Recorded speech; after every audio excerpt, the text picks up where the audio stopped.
Ya, selamat sore para pemirsa, teman-teman semua.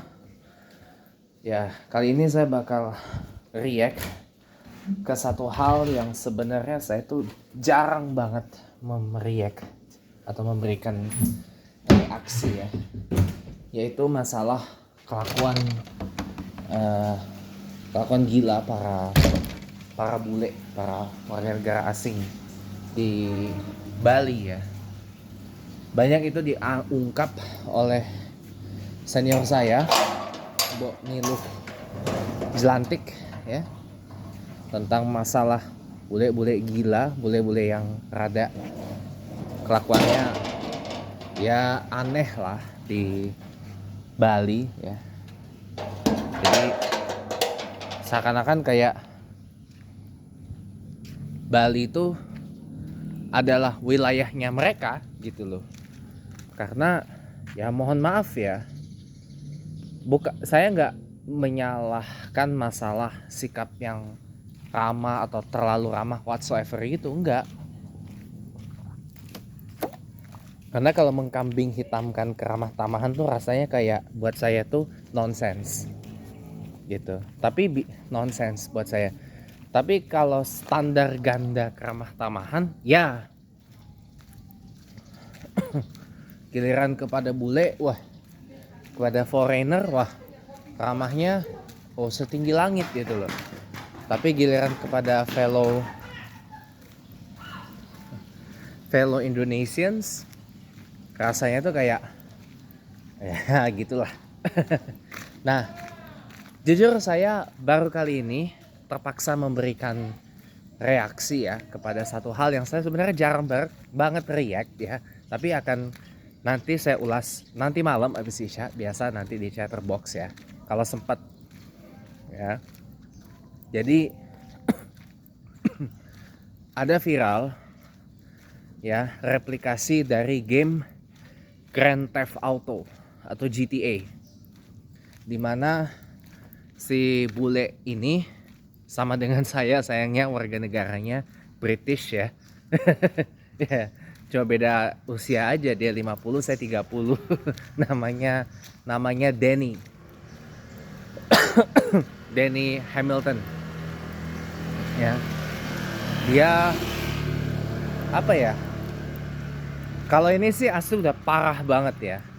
Kalau cuma sekedar kelakuan ya vandalisme atau kelakuan yang masih bisa di-up oleh Mbok Niluh Jelantik ya, itu sih masih belum seberapa lah dibandingkan dengan kasus yang pelecehan budaya Bali, pelecehan tempat ibadahnya Bali, itu kan parah juga. Tapi yang ini lebih parah lagi dari itu, apa?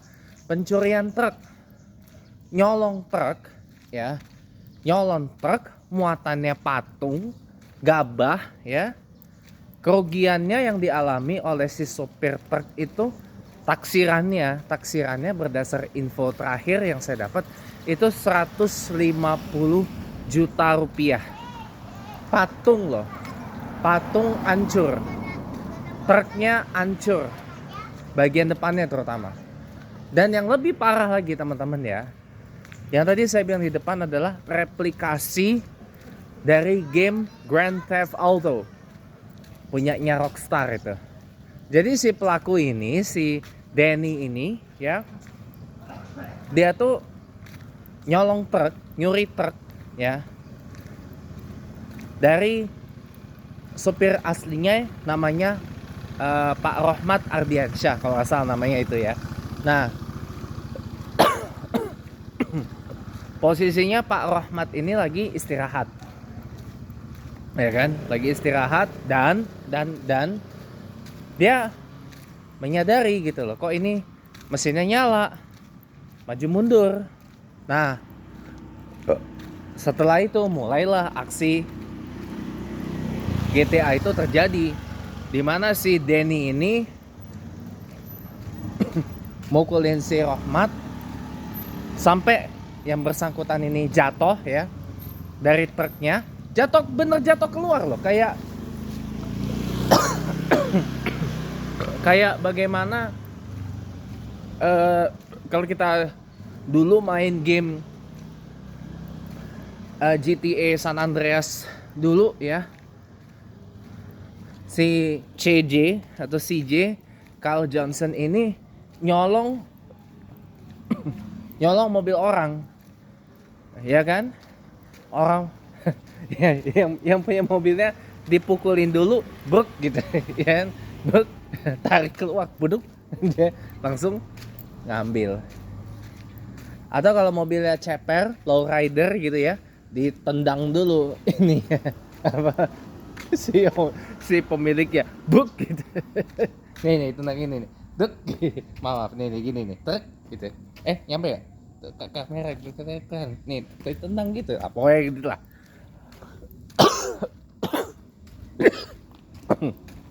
Nah, itu yang terjadi, yang diangkat belakangan ini, gitu loh. Kenapa saya terpaksa ikut turun tanggepin? Not because he's a fellow Brit like me. No, bukan karena itu. Saya Brit, tapi saya Muslim dan I am born to an Indonesian mother and British father. Okay? Sampai di situ aja. Nah, tapi kelakuannya, ya, kelakuannya cuy, nggak cuman rupatung dan apa gabahnya dan truknya yang membuat supir itu rugi 150 juta, tapi men, pohon banyak ditabrak, motor, mobil banyak ditabrak. Konon katanya pintu masuk ke pelabuhan apa di Benoa itu dirusak juga. Pasti rugi dong pihak pelindonya. Tambah lagi tol, gerbang tol yang ada palangnya itu ditambah apa itu namanya, palang bat ketinggian maksimal itu rusak juga, pang gitu. Dan apa, kenceng banget dan jatuh. Yang rugi siapa? Yang punya tol Bali Mandara. Kalau saya nggak salah itu dioperasikan jasa apa? Aduh saya lupa namanya. Bukan punyanya Jasa Marga itu, tol Bali Mandara itu. Koreksi aja kalau salah ya. Kalau punya tol Bali Mandara ternyata punya Jasa Marga, oke ya. Tolong kasih tahu saya nanti di kontak yang ada tersedia. Jadi gitu. Apa namanya? Asli sih ini lebih apa ya? Saya aja kalau main GTA ya, saya tuh nggak pernah sampai nekat kayak gitu. Seumur-umur belum pernah saya. Dan endingnya si pelaku ini bawa truk, si Denny ini bawa truk hasil curiannya itu masuk ke bandara, parkir di pintu masuk terminal internasionalnya Bandara Ngurah Rai di Badung. Nah, pas mau masuk ke situ nabrak lagi sejumlah mobil. Bahkan si videografer yang videonya dimuat di kanal YouTube-nya Sindo News dan juga iNews ya, itu sampai mengatakan apa ini hampir lo nyawa melayang. Dan itu mobil yang ada di video itu yang rusak parah itu bagian belakang itu ada sebuah Suzuki R3. Tuh rusak banget itu. Hampir itu nyawa melayang. Dan itu si Denny itu diamuk massa. Wajar. Setelah dia kebirit-birit lari ke terminal, ke dalam bangunan terminal internasional Bandara Bandara Ngurah Rai Badung itu.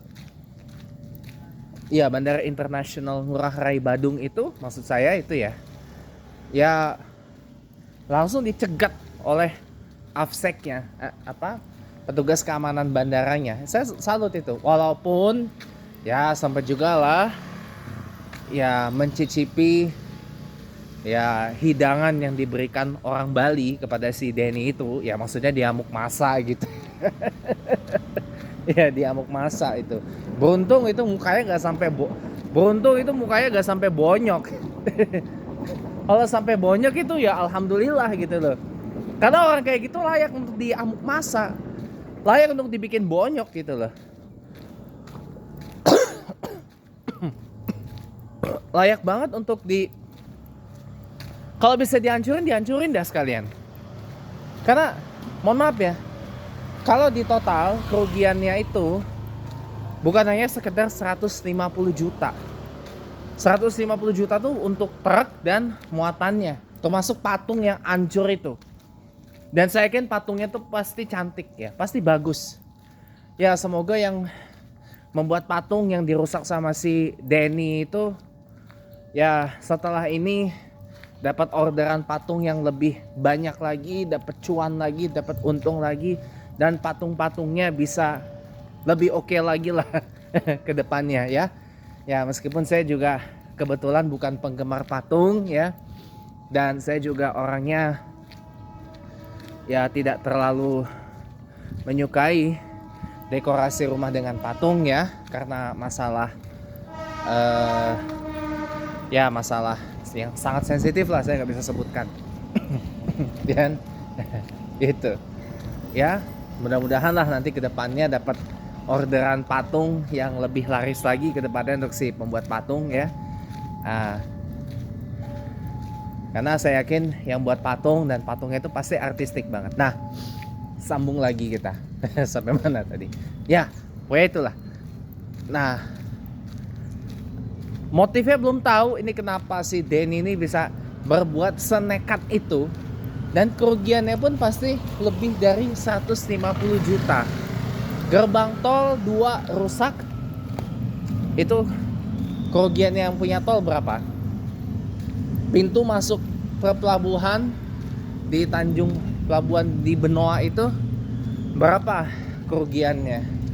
Terus beberapa yang lagi di Bandara Ngurah Rai portal pintu masuknya, belum lagi kendaraan-kendaraan yang ditabrak. Untungnya saya nggak ada korban. Kalau sampai ada korban, wah reaksi saya akan lebih keras lagi daripada yang ini. Bener. Maksudnya korban jiwa ya, baik korban luka maupun korban yang ya mohon maaf meninggal gitu, korban tewas gitu, korban tewong gitu. Tapi alhamdulillah nggak ada. Kalau sampai ada, reaksi saya bakal lebih keras lagi dari ini. Gitu. Jadi ya apa yang bisa kita petik ke depannya? Ini karena saya udah mau sampai musola ahli kelas Polsek Sanggerahan. Tempat saya ya bantu ngazan bantu azan, tapi kadang bantu ngimamin juga ya. Kalau yang ini nggak ada, ginilah, ramah boleh ya, harus malah, tapi jangan ramahnya ke turis asing atau foreign turis itu ramahnya setinggi langit gitu. Jangan. Giliran ke fellow Indonesians, ke sesama orang Indonesia, sikapnya nggak ramah, judes gitu. Ya jangan, nggak boleh itu. Atau mandi mang. Jangan, nggak boleh itu namanya munafik. Nggak boleh. Iya, itu namanya munafik. Itu satu. Ya, ramah boleh, bahkan harus loh. Tapi kalau kasus yang di Bali ini, saya pikir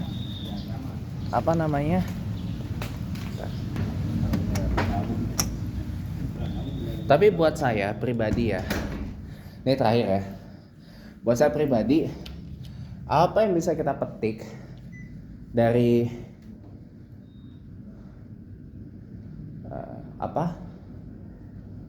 kasus yang ada di Bali ini adalah ini sebaiknya pihak imigrasi itu pengawasannya diperketat. Jangan hanya demi sekedar uang, demi sekedar meningkatkan ini siapa lagi yang nyetel mikrofonnya di kayak gini, udah tahu saya azannya tuh, napas saya tuh kalau azannya kayak begini teman-teman nggak kuat gitu loh. Yang pasti sih yang begini sih orang dalam ya, orang dalam, karena orang dalam kan orang nggak biasa, orang dalam sini ya, karena orang dalam kan nggak biasa azan dengan napas yang panjang gitu. Tapi nggak apa-apa lah, it doesn't matter, karena memang azan dengan nafas yang panjang itu boleh dibilang out of topic dikit. Azan dengan nafas yang panjang itu boleh dibilang nggak begitu populer di Indonesia gitu loh. Orang Indonesia tuh azannya napasnya tuh rata-rata pendek-pendek, nggak panjang gitu loh. Saya semenjak banyak memandangin azan Turki yang nafasnya panjang-panjang gitu ya, nafasnya panjang, kadang tinggi nadanya. Kalau azan saya kayak begini nggak kuat. Nah, saya mulai merubah itu ketika saya ziarah ke makam papa almarhum ya, pas milad habis lebaran, sekitaran itulah, habis lebaran atau sekitaran pas miladnya almarhum papa tanggal 6 April silam ya. Itu saya kan sholat di musola yang dekat situ. Saya lihat muazinnya, oh napasnya panjang benar nih, tinggi banget ini napasnya nih. Oh azannya begini toh. Jadi azannya begini, maaf saya contohin. Jadi azannya begini nih, maaf. Jadi begini nih. Itu toh caranya. Oke, saya amati, saya tiru. Ini sampai sekarang jadi kayak gitu. Gitu loh. Pantas makanya tadi saya lihat tuh, ini bukan setelan saya ini. Ini setelannya orang dalam. Kalau orang dalam itu memang setelannya kabelnya dimasukin kayak gitu, masih kuat azan yang kayak tadi saya contohin, out of topic dikit ya, kayak begini tadi. Itu karena napasnya orang sini azannya pendek-pendek, napasnya pendek-pendek, gak panjang gitu. Nanti saya kasih tahu bagaimana cara merawat azan supaya napasnya bisa panjang dan kuat. Kalau saya bisa kasih satu aja, perbanyak konsumsi bawang putih. Itu cara untuk merawat suara biar oke. Dan merawat napas biar napasnya kuat. Oke. Nah, sebagai kesimpulan dari perbincangan kita petang ini, ya saya sih cuma bilang gini ya. Pengawasan terhadap para foreigner ini tolong diperketat. Jangan kita ramah kepada foreigner itu setinggi langit ya. Tapi dengan fellow Indonesians enggak. Itu jangan. Gitu loh. Itu jangan. Jangan teman-teman ya. Jangan. Tapi harus ini dong, ditingkatkan pengawasannya, diketatin lagi. Jangan mereka foreigners ini datang ke Indonesia ya, bawa masalah. Dan ketika sudah di Indonesia malah buat sesuatu yang gak bagus. Malah jujur kalau si Denny itu bisa dideportasi, mending dideport deh. Dideport terus di-ban, dilarang masuk, dikasih blacklist, dilarang masuk ke Indonesia tuh selama berapa tahun gitu loh. Kalau kerusakannya parah, kerugiannya itu di atas 150 juta, mending lifetime ban. Gak boleh masuk ke Indonesia seumur hidup. Ya, dilarang masuk ke Indonesia seumur hidup. Itu lebih bagus daripada kita hanya demi pariwisata malah mendatangkan perkara seperti ini. Jangan, saya bilang, please stop. Ini saya kali pertama dan mudah-mudahan jadi kali terakhir saya mereact bule gila yang berulah di Bali. Jangan ya teman-teman, jangan lagi ada kayak gini, please banget ya. Ayo sama-sama, makanya mata kita tuh diawasi, awas nih. Kalau ada foreigners mencurigakan gitu ya, di Bali atau dimanapun ya, ciduk aja. Mau dimasain wajar, tergantung bagaimana kerusakannya yang dibuat untuk di Indonesia ini. Kita harus jaga marwah diri kita sebagai bangsa, sebagai orang negara. Jangan sampai negara kita makin dirusak oleh ulah-ulah orang-orang jahil yang gila, keterlaluan gilanya kayak begini. Apalagi sampai mereplikasi yang namanya GTA, Grand Theft Auto. Jangan ya. Oke, sekian, terima kasih. Jakarta kurang lebih sekitaran 10 menitan lagi udah mau maghrib, teman-teman. Saya akhiri sekian, selamat petang dan kita jumpa lagi di lain kesempatan.